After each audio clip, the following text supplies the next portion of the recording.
Hello everyone, this is your SST and I'm going to start your history again.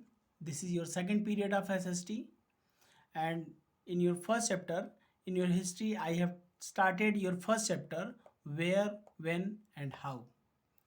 In this chapter we have discussed already about the introduction of this chapter, the term to describe the subcontinent and the medieval period. Now I have to start the major developments. महत्वपूर्ण घटनाएं. Major developments means what? महत्वपूर्ण घटनाएं. After the death of Hers, the king Hers, India was divided into various independent kingdoms. India बहुत सारी छोटे छोटे राज्यों में बढ़ चुका था, डिवाइड हो चुका था. Most of which were ruled by the Rajputas. जो मैक्सिमम उसमें थे, जो ज़्यादातर उसमें थे, उनको रूल करने वाले कौन थे? राजपूत्स थे. The Rajputs were in constant struggle with each other to extend their kingdoms. Rajputs constant struggle में थे, लगातार संघर्ष करते रहते थे विथ ईच अदर, एक दूसरे से लगातार संघर्ष करते रहते थे टू एक्सटेंड देयर किंगडम्स, ताकि वो अपने राज्य का विस्तार कर सकें.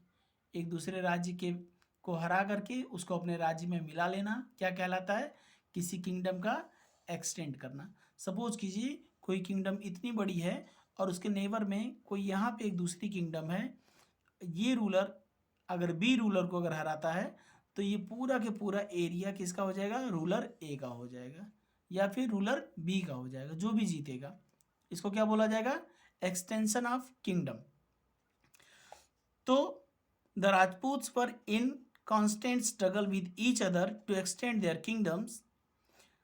दे वीकेंड ईच अदर, वो एक दूसरे को कमजोर करते रहे. बाई कांस्टेंट फाइटिंग, लगातार युद्ध करने से. बच्चों, first of all you should know this thing. If we are going to be engaged, अगर हम इंगेज होने जा रहे हैं in a fight, it means both the persons will get difficulty. दोनों के दोनों पर्सन जो फाइट करेंगे, दोनों की दोनों कंट्री, दोनों की दोनों पावर जो आपस में फाइट करेगी, उन दोनों को ही प्रॉब्लम होगा. आप विनर रहो या फिर लूज़र रहो, दोनों केस में. तो एक दूसरे को लोग कमज़ोर करते रहें, लगातार संघर्ष करते हुए, लगातार युद्ध करते हुए. This gave opportunities to the people of foreign origin. Foreign origin जो विदेश में जिनकी उत्पत्ति हुई है, जो विदेश में जिनका जन्म हुआ है, उन लोगों को ये अपॉर्चुनिटी मिला, ये अवसर मिला टू इन्वेड इंडिया. इन्वेड करना मीन्स होता है आक्रमण करना. इंडिया में इन्वेड करने का लोगों को चांस मिल गया, फॉरेन ओरिजिन वाले लोगों को, विदेशी लोगों को. The weakness of the central power, क्योंकि आपको लोगों को पहले पता जा चुका है कि हर्ष की डेथ हो चुकी थी और कोई भी सेंट्रल पावर नहीं थी. सभी के सभी छोटे छोटे किंगडम में डिवाइडेड थे पूरी इंडिया. तो उसके सेंट्रल पावर के ना होने की वजह से and the lack of unity among the Rajputs, और राजपूत लोगों में भी एकता की कमी थी. लैक मीन्स होता है कमी, यूनिटी मीन्स होती है एकता. एकता की कमी होने के कारण राजपूतों में मोटिवेटेड तुर्क्स, इससे तुर्क लोग मोटिवेट हुए, लोग उत्साहित हुए टू इन्वेड इंडिया, इंडिया के ऊपर अटैक करने के लिए. जो टर्की के रहने वाले हैं उनको क्या बोला जाता है? तुर्क. Clear? Mahmud of Ghazni invaded India 17 times. Mahmud of Ghazni India पे कितनी टाइम अटैक किया? 17 टाइम. इसका नाम महमूद था और क्योंकि ये गजनी से आता था तो इसका नाम रखा गया महमूद ऑफ गजनी. हिस्ट्री में हमेशा इसको क्या बोला जाएगा? महमूद ऑफ गजनी. बच्चों, जिसका फर्स्ट अटैक जो था वो 1001 में हुआ और 17th अटैक, 17वां अटैक जो होता है वो 1027 में होता है इंडिया में. ये 17 टाइम इंडिया में अटैक करता है एंड लूटेड मनी. सिर्फ यहाँ से पैसा, यहाँ का गोल्ड कलेक्ट करता है और फिर वो अपने कंट्री को वापस चला जाता है. एक बार भी ये हारता नहीं है और जीतने के बावजूद यहाँ से सिर्फ चीज़ों को लूटता है, सिटीज़ को, टाउन्स को डिस्ट्रॉय करता है, विलेजेस को लूटता है, यहाँ की जो क्रॉप रहती है, यहाँ की जो फसल रहती है, उन सबको बर्बाद करता है और फिर रिटर्न हो जाता है। All the 17 time he performed the same task. हर एक 17 बार में से हर एक बार उसने एक ही काम किया, सिर्फ यहाँ पे लोगों को आया, लूटा और यहाँ की क्रॉप्स को डिस्ट्रॉय किया, यहाँ की सिटीज़ को डिस्ट्रॉय किया, यहाँ की बिल्डिंग्स को डिस्ट्रॉय किया, बर्बाद किया। Then he return back to his own country. Then came Mohammad Ghori. उसके बाद मोहम्मद गोरी आता है, who just turn out the page and just move to the next page. उसके बाद मोहम्मद गोरी आता है,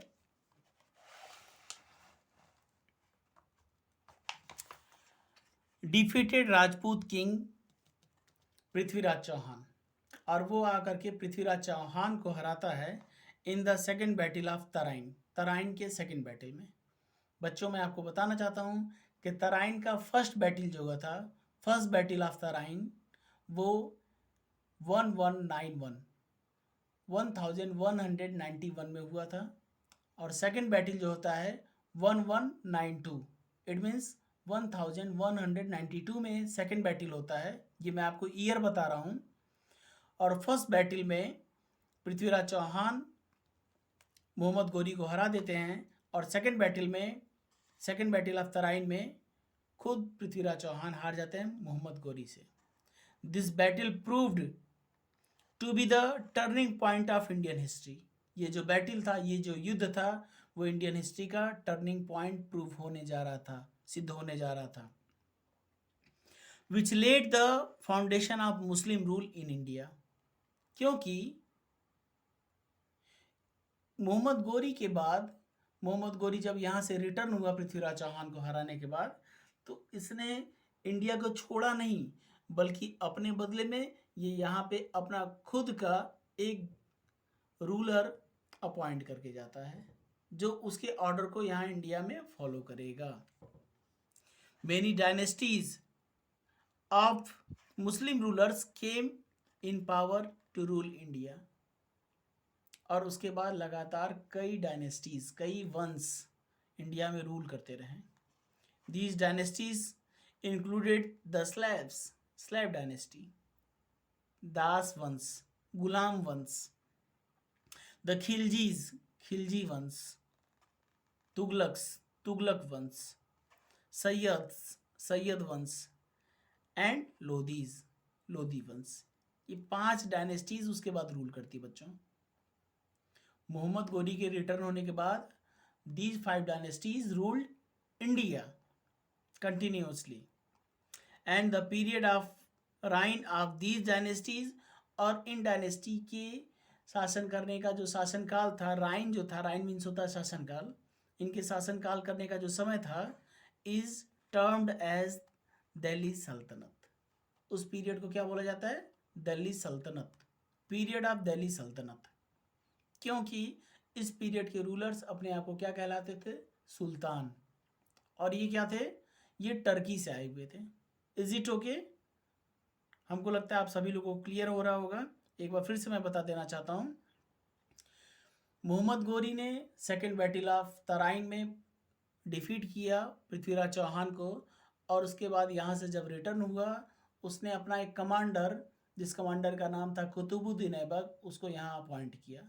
क्योंकि उस कमांडर को उसने कभी परचेज किया था, कभी खरीदा था मार्केट में से, क्योंकि उस समय आदमियों को खरीदना बेचना एक रूल था वहाँ पे। जो पैसे वाले लोग होते थे और जो किंग होते थे, वो अपने लिए गुलामों को खरीदते थे। तो कुतुबुद्दीन ऐबक को भी खरीदा गया था, मोहम्मद गोरी ने खरीदा था, और कुतुबुद्दीन ऐबक क्योंकि यहाँ रह गया, तो वहाँ से स्टार्ट होती है slave dynasty.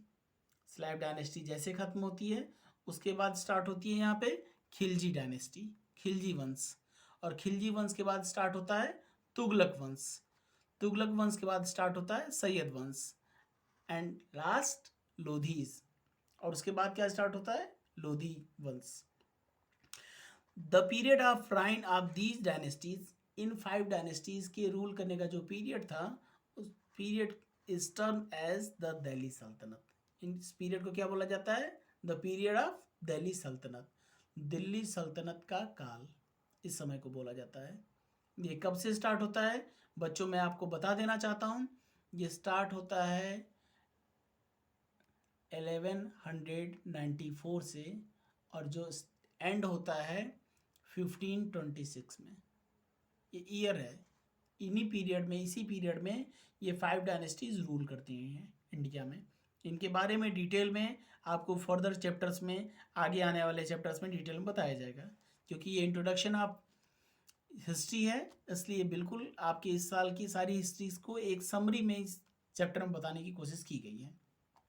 Late us move further to your text. अपने टेक्स्ट पे वापस आइए।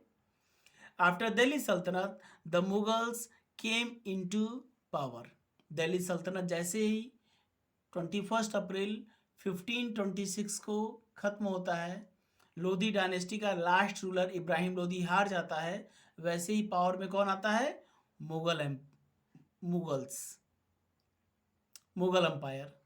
Babar who led the foundation of Mughals. तो मुगल वंश की स्थापना, who led the foundation of Mughals, कौन थे? Babar.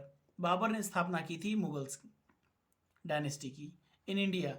Defeated the last ruler of Delhi सल्तनत इब्राहिम लोधी।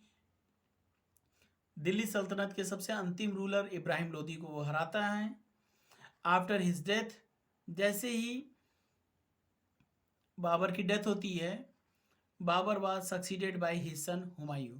उसके बाद कौन सक्सीड करता है? कौन बनता है उनका उत्तराधिकारी? उनका बेटा Humayun. But he was defeated by Sher Shah Suri.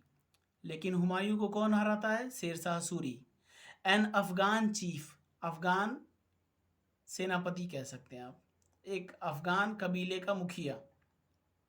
In the battle of Kannauj, Kannauj की बैटल में शेर शाह सूरी नाम का एक अफगान सरदार हरा देता है हुमायूं को। Humayun lost his empire, Humayun अपना एम्पायर, अपना साम्राज्य हार जाता है। And wandered from one place to another. Wandered करना मीन्स होता है घूमना, भटकना। वह भटकता रहता है एक जगह से दूसरी जगह। उसके बाद जैसे शेरशाह सूरी के डेथ की न्यूज़ उसको मिलती है, जैसे शेरशाह सूरी की डेथ की न्यूज़ उसको मिलती है, वो फिर से इंडिया के ऊपर अटैक करता है और फिर रूलर बन जाता है।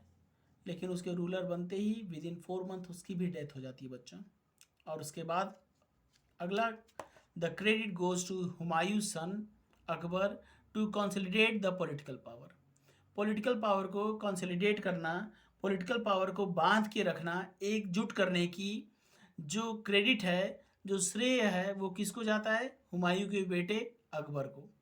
And to extend the Mughal empire, और मुगल एम्पायर को भी बढ़ाने का, उसको भी विस्तार देने का भी क्रेडिट किसको जाता है? अकबर को ही जाता है। Over the whole north India, पूरे नॉर्थ इंडिया में अकबर मुगल एम्पायर को फैलाता है।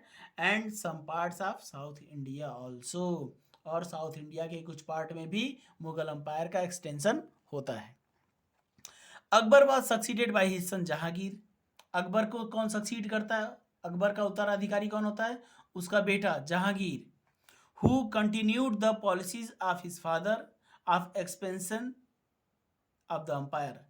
एम्पायर के एक्सपेंशन को, अपने साम्राज्य के विकास को, अपने साम्राज्य को बड़ा बनाने का जो पॉलिसी उसके फादर का था, उस पॉलिसी को वो भी कंटिन्यू करता है, उस नीति को वो भी लगातार जारी रखता है। अकबर की नीति थी अपने साम्राज्य को बड़ा करना, तो जहांगीर की भी नीति अपने साम्राज्य को बड़ा करने की ही थी। वो अपने फादर के पॉलिसी को, अपने फादर की नीतियों को फॉलो करता था। Shah Jahan, the son of Jahangir, Jahangir के बाद उसका बेटा शाहजहां आता है। वॉज एन एम्बिशियस रूलर, जो एक बड़ा ही एम्बिशियस रूलर था। एम्बिशियस मतलब जिसकी बड़ी इच्छाएं हैं, जिसको बड़ी चीज़ों की इच्छाएं होती हैं, उस तरह का रूलर था जहांगीर का बेटा Shah Jahan. He followed the policies of Akbar, वो भी अकबर की पॉलिसीज़ को फॉलो करता है, अपने ग्रैंडफादर की पॉलिसीज़ को फॉलो करता है। एंड जहांगीर, और अपने फादर की पॉलिसीज को भी फॉलो करता है। He was a pattern of art and architectures, वो एक आश्रयदाता था। पैट्रॉन मीन्स क्या होता है? आश्रयदाता, सहारा देने वाला। किसको सहारा दिया था उसने? आर्ट एंड आर्किटेक्चर, कला को और भवन निर्माण को। आर्किटेक्चर मीन्स होता है भवन निर्माण।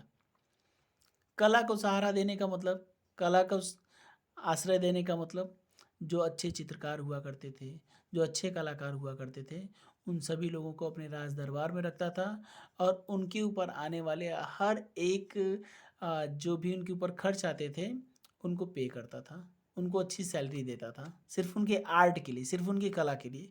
उसी तरह आर्किटेक्चर के लिए भी, जो भवन निर्माण करने के लिए जो स्पेशलिस्ट लोग थे, जो आर्किटेक्ट लोग उस टाइम के थे, उन लोगों को भी उसने बहुत सहारा दिया और उन लोगों से ढेर सारी बिल्डिंग्स बनाई। वेरियस मैग्निफिसेंट बिल्डिंग्स, बहुत सारी शानदार भवन, बहुत सारे शानदार बिल्डिंग जो हैं, मैग्निफिसेंट मीन शानदार, एंड फोर्ट्स और किले, बहुत सारे शानदार भवन और बहुत सारे शानदार किले जो हैं वर बिल्ड बाय हिम, उसके पीरियड में बनाए गए, उसकी पीरियड में बनाए गए। The Taj Mahal which was built by him, जो उसके पीरियड में बनाया गया था Taj Mahal, in the memory of his beloved wife, जो अपनी सबसे प्यारी पत्नी के याद में उसने बनवाया था, is a masterpiece of his architecture, उसके टाइम के आर्किटेक्चर का सबसे बड़ा नमूना है, सबसे सुंदर नमूना है। औरंगजेब, आफ्टर शाहजहां कौन आता बच्चों? Aurangzeb. Let us move. Aurangzeb one of 4 sons of Shah Jahan, Shah Jahan के 4 बेटों में से एक बेटा था Aurangzeb, become emperor after Shah Jahan, वो शाहजहां के बाद रूलर बनता है। ही एक्सटेंडेड हिज एम्पायर, वो भी अपने साम्राज्य को बड़ा करता है, इन ऑल डायरेक्शंस, हर एक दिशा में, एंड रीच्ड इट्स हाइट, और अपने सबसे बड़े साम्राज्य तक पहुंचता है, उसको सबसे ऊंचाई तक पहुंचाता है। He tried to run the administration, वो प्रशासन को चलाने की कोशिश करता है स्ट्रिक्टली, बड़ी कठोरता के साथ, विद इस्लामिक रूल्स, इस्लामी नियमों के अनुसार, इस्लामी नियमों के अनुसार वो अपने शासन को चलाने का प्रयास करता है। ही इंट्रोड्यूस्ड वेरियस मेजर्स, उसने बहुत सारे नियम लागू किए थे, इंट्रोड्यूस किए थे, विच शोड दैट, जो दिखाते हैं कि he wanted to establish an Islamic state in India, कि इंडिया में वो एक इस्लामिक स्टेट स्टेब्लिश करना चाहता है, भारत में एक मुस्लिम राज्य की स्थापना वो करना चाहता है। स्टेब्लिश करना मीन्स स्थापना करना। The religious policy of Aurangzeb lost goodwill, क्योंकि औरंगजेब की पॉलिसी कैसी थी? रिलीजियस थी, इस्लामिक स्टेट बनाना चाहता था, और उसकी मैक्सिमम ऑब्जेक्ट, उसकी मैक्सिमम जनता जो क्या थी? वो हिंदू थी, उससे वो अपनी गुडविल खो दिया। जो लोगों में उसका एक क्रेडिट था, वो क्रेडिट धीरे धीरे खराब होने लगा। जो लोग रूलर को अपना मानते थे, उसके हर एक ऑर्डर को फॉलो करने के लिए रेडी रहते थे, वो धीरे धीरे खत्म होने लगा, क्योंकि वो सिर्फ अपने पूरी पॉपुलेशन के पार्ट को, के सिर्फ एक पार्ट को टारगेट करता था, सिर्फ मुस्लिम लोगों को ही डिफरेंट टाइप की फैसिलिटीज़ प्रोवाइड करने की कोशिश करता था, सिर्फ उनके रूल्स, उनके रेगुलेशन, उनकी जो वर्शिप करने की जो टेक्निक है, जो सिस्टम है, सिर्फ उसको फॉलो करता था, और बाकी लोगों को वो कहीं ना कहीं से पनिश करता था। इसकी वजह से उसने अपनी गुडविल लॉस्ट कर दी, एंड सिंपैथी, और सहानुभूति भी उसने खो the of the Hindus, Hindu जनता की, जो हिंदू लोग हुआ करते थे उनकी सिंपैथी और उनकी गुडविल वो खो दिया, क्योंकि उसकी रिलीजियस पॉलिसी क्या थी? कि वो इंडिया को एक इस्लामिक स्टेट बनाना चाहता था। The religious policy of Aurangzeb lost goodwill and sympathy of the Hindus, it added to the difficulty of Aurangzeb, इसकी वजह से औरंगजेब को डिफिकल्टी का सामना करना पड़ा एज डिसकंटेंटमेंट, क्योंकि लोग असंतुष्ट रहने लगे। कंटेंट करना मतलब होता है संतुष्ट रहना, तृप्त रहना, डिसकंटेंट रहना मतलब असंतुष्ट रहना, लोग असंतुष्ट रहने लगे, स्प्रेड इन द कंट्री, वो असंतोष पूरे कंट्री में फैलने लगा। उसकी इस तरह की पॉलिसीज़ की वजह से, इस्लामिक स्टेट बनाने की पॉलिसी की वजह से, कि वो अटेम्प्ट कर रहा था, उसके इस अटेम्प्ट की वजह से सभी लोगों में उसके लिए असंतोष फैल गया, पूरे इंडिया में, पूरी कंट्री में. Now he had to spend a lot of his time in crushing the revolts of Rajputs, क्योंकि वो सबकी सिंपैथी खो चुका था, सबके साथ जो अच्छा संबंध था वो उसने खराब कर लिया था, इसलिए उसको लगातार रिवॉल्ट का सामना करना पड़ा, विद्रोह का सामना करना पड़ा और उसे क्रश करना पड़ा, कुचलना पड़ा. Aurangzeb was the last powerful ruler. बच्चों ये जो HAL लिखा वो बाय मिस्टेक लिखा हुआ है, इसको आप लोग कट कर लीजिएगा. Aurangzeb was the last powerful ruler. After his death, उसकी डेथ के बाद वेरियस रिवॉल्ट्स टुक प्लेस, बहुत सारे विद्रोह, वेरियस मीन्स बहुत सारे, विभिन्न, रिवॉल्ट्स मीन्स विद्रोह, बहुत सारे विद्रोह घटित हुए, बहुत सारी विद्रोह होते रहे, which largely undermined the honour and the prestige of Mughal empire, जिसकी वजह से क्या हुआ, बहुत ही बड़े लेवल पे, लार्ज स्केल पे ऑनर और प्रेस्टीज मुगल साम्राज्य का जो ऑनर था और जो प्रेस्टीज था वो धीरे धीरे अंडरमाइन होने लगा, कमजोर होने लगा. ठीक है, अंडरमाइन मीन्स क्या होता है, कमजोर होना. ऑनर मीन्स सम्मान, प्रेस्टीज मीन्स भी सम्मान. तो जो सम्मान थी, जो उसके लिए लोगों का सम्मान होना चाहिए था, वो धीरे धीरे कम होने लगा मुगल अम्पायर के लिए. और मुगल एम्परर्स जो औरंगजेब के बाद हुए वो वीक रूलर कहलाने लगे. Now the Mughal empire started shrinking, और उसके वजह से अब मुगल अम्पायर श्रिंक करना स्टार्ट कर दिया. मैंने आप लोगों को बताया कि बाबर आया, उसने एक छोटे से पार्ट को कंट्रोल किया, और उसके बाद फिर हुमायूं भी शेरशाह सूरी की वजह से पूरी लाइफ टाइम स्ट्रगल करता रहा. लेकिन अकबर के पीरियड से मुगल अम्पायर का एक्सटेंशन स्टार्ट हुआ. मुगल अम्पायर की साइज़ अगर ये थी तो अकबर ने उसको इतना बड़ा किया, फिर उस साइज़ को उसके बेटे जहांगीर ने और बड़ा किया. ठीक है, मैं आपको अभी नहीं दिखा पा रहा हूँ वीडियो में, लेकिन जैसे ही आप इमेजिन करोगे, मैं आपको कुछ शब्दों के थ्रू बताना चाहूँगा. बाबर सिर्फ दिल्ली और उसके आसपास के एरिया को ही जीत पाया था. हुमायूं भी सिर्फ दिल्ली तक रह गया, और वो अपनी कैपिटल बनाना चाहता था आगरा, वो आगरा तक पहुंच पाया कुछ समय के लिए ही.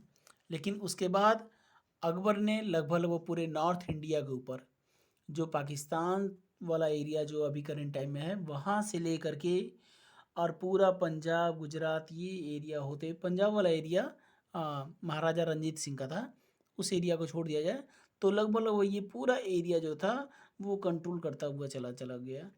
और उसके बाद जहांगीर के पीरियड में ये एरिया और भी बढ़ा, शाहजहां के पीरियड में और भी बढ़ा, और औरंगजेब के पीरियड में तो पूरा साउथ इंडिया तक पहुंच चुका था मुगल एम्पायर. लेकिन क्योंकि अपनी प्रेस्टीज को खो चुके थे, अपने ऑनर को खो चुके थे, मुगल्स अपनी इस्लामिक पॉलिसीज़ की वजह से धीरे धीरे इनका एरिया श्रिंक करना स्टार्ट कर दिया, सिकुड़ना शुरू हो गया. तो आज के लिए बच्चों बस इतना ही. सोर्सेज ऑफ इंफॉर्मेशन, इन सूचनाओं का क्या आधार है, हमको कहाँ से ये जानकारी मिली है, ये हम लोग नेक्स्ट वीडियो में देखेंगे, नेक्स्ट वीडियो में कवर करेंगे. तब तक मैं आप सभी लोगों को एक सजेशन देना चाहूँगा कि आप सभी लोग सेफ रहिए, हेल्दी रहिए.